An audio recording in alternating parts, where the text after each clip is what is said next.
Hi, it's Maria from Still Dreaming Homestead. Glad to be back with you. We're going to continue reading in our story, On the Banks of Plum Creek by Laura Ingalls Wilder. We're already on chapter 40. So today's chapter is called The Fourth Day. This is the fourth day of this blizzard when Pa hasn't been home because he went to town. In the morning, those sounds were gone from the wind. It was blowing with a steady wailing scream, and the house stood still, but the roaring fire in the stove gave hardly any heat. "The cold is worse," Ma said. "Don't try to do housework properly. Wrap up in your shawls and keep Carrie with you close to the stove." Soon after Ma came back from the stable, the frost on the eastern window glowed faintly yellow. Laura tried to breathe on it and scratch away the ice until she made a peephole. Outdoors, the sun was shining. Ma looked out. Then Mary and Laura took turns looking out at the snow blowing in waves on the ground. The sky looked like ice. Even the air looked cold above the fast-blowing flood of snow, and the sunshine that came through the peephole was no warmer than a shadow. Sideways from the peephole, Laura glimpsed something dark. A furry big animal was wading deep in the blowing snow. A bear, she thought.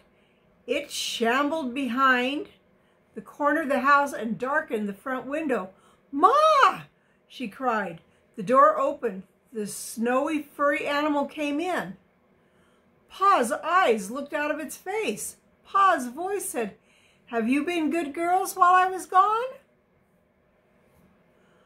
Ma ran to him. Laura and Mary and Carrie ran laughing and crying. Ma helped him out of his coat. The fur was full of snow that showered on the floor. Pa let the coat drop. "Charles, you're frozen," she said. "Just about," said Pa. "And I'm as hungry as a wolf. Let me sit down by the fire, Carolyn, and feed me." His face was thin and his eyes were large. He sat shivering close to the oven, and he said he was only cold, not frostbitten. Ma quickly warmed some of the bean broth and gave it to him. "That's good," he said. "That warms a fellow." Ma pulled off his boots and he put his feet up to the heat from the oven. "Charles," Ma said, "did you? Were you?" She stood smiling with her mouth trembling. "Now, Carolyn, don't you ever worry about me." This is up too high, sorry. "Don't you ever worry about me," said Pa. "I'm bound to come home to take care of you and the girls." He lifted Carrie to his knee and put his arm around Laura and the other around Mary. "What did you think, Mary?" "I thought you would come," Mary answered. "That's the girl. And you, Laura?" "I didn't think you were with Mr. Finch telling stories," said Laura. I kept wishing hard." "There you are, Carolyn. How could a fellow fail to come home?" "Pa," asked Ma, "give me some more of that broth and I'll tell you all about it." They waited while he rested and ate the bean broth with bread and drank hot tea. His hair and his beard were wet with snow melting in them. Ma dried them with a towel. He took her hand and drew her down beside him and asked, "Carolyn, you know what this weather means? It means we'll have a bumper crop of wheat next year." "Does it, Charles?" asked Ma. "We won't have grasshoppers next summer?"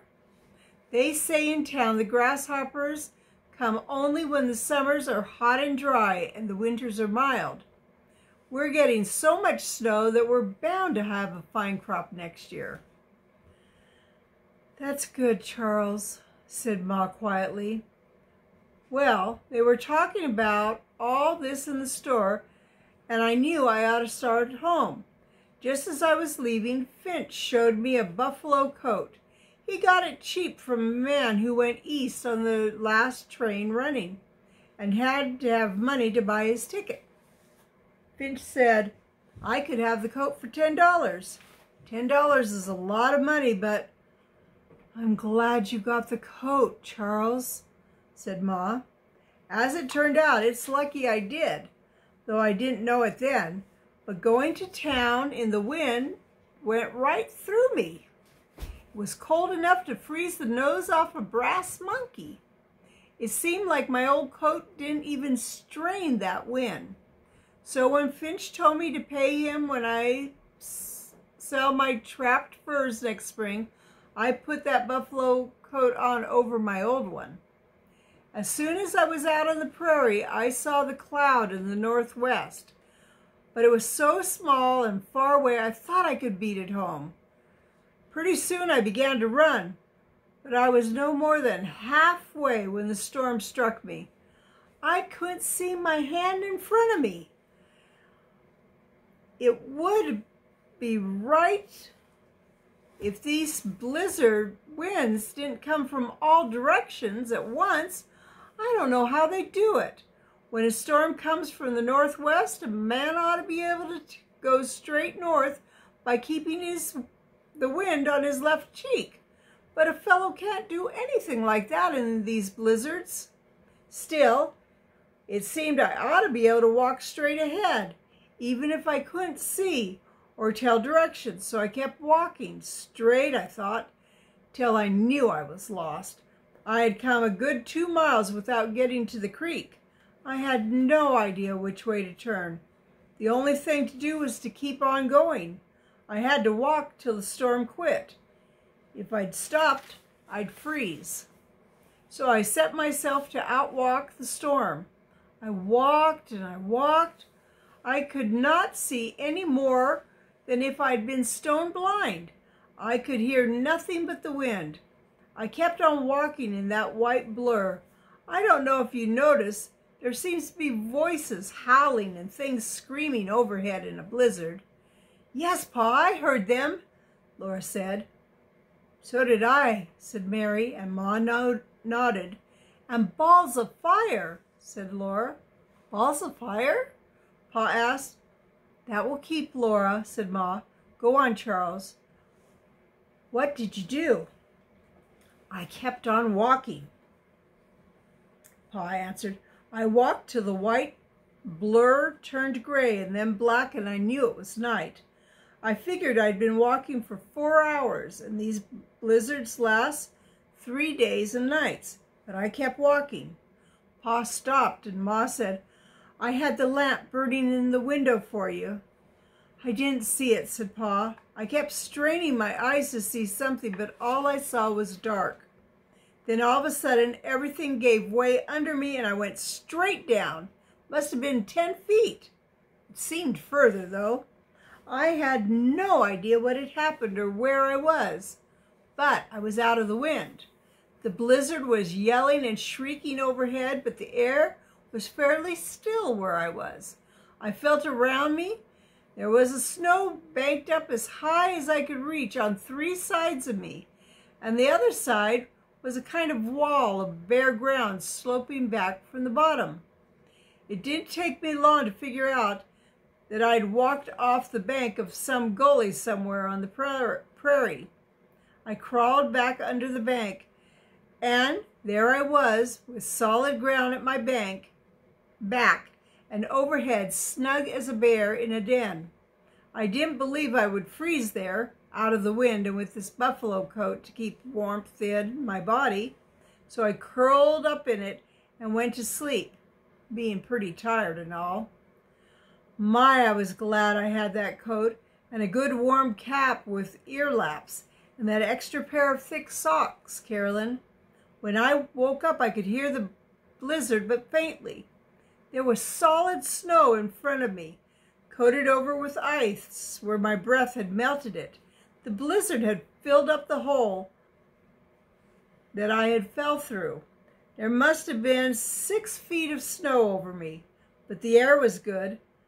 I moved my arms and legs and fingers and toes and felt my nose and ears to make sure I was not freezing. I still could hear the storm, so I went to sleep again. How long has it been, Carolyn? 3 days and nights, said Ma. This is the 4th day. Then Pa asked Mary and Laura, do you know what day this is? Is it Sunday? Mary guessed. It's the day before Christmas, said Ma.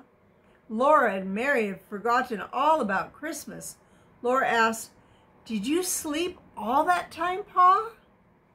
No, said Pa. I kept on sleeping and waking up hungry and sleeping some more till I woke up just about starved. I was bringing home some oyster crackers for Christmas. Oyster crackers are little tiny crackers, kind of not quite round, but almost, and they go in soup. They were in the pocket of my buffalo coat. I took a handful of those crackers out of the paper bag and I ate them. I felt out in the snow and took a handful and I ate that for a drink. Then all I could do was lie there and wait for the storm to stop. I tell you, Carolyn, it was mighty hard to do that, thinking of you and the girls and knowing you would go out in the blizzard to do all the chores. And I'll show you kind of what Pa looked like when he was in that den. Just like a bear. But I knew I could not get home till the blizzard stopped. So I waited a long time till I was so hungry again I ate all the rest of the oyster crackers. They were no bigger than the end of my thumb. One of them wasn't nearly half a mouthful, and the whole half-pound of them wasn't very filling. Then I went on waiting and sleeping some. I guess it was night again. Whenever I woke, I listened closely and I could hear the dim sound of the blizzard. I could tell by the sound that the snow was getting thicker over me, but the air was still good in the den.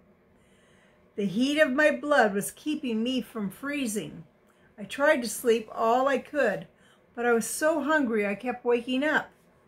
Finally, I was too hungry to sleep at all. Girls, I was bound and determined I would not do it, but after some time I did. I took the paper bag out of the inside pocket of my overcoat and I ate every bit of the Christmas candy. I'm sorry. Laura hugged him from one side and Mary hugged him from the other. They hugged him hard and Laura said, "Oh, Pa, I'm so glad that you did." "So am I, Pa, so am I," said Mary. They were truly glad. "Well," Pa said, "we'll have a big wheat crop next year, and you girls won't have to wait till next Christmas for candy." "Was it good, Pa?" Laura asked.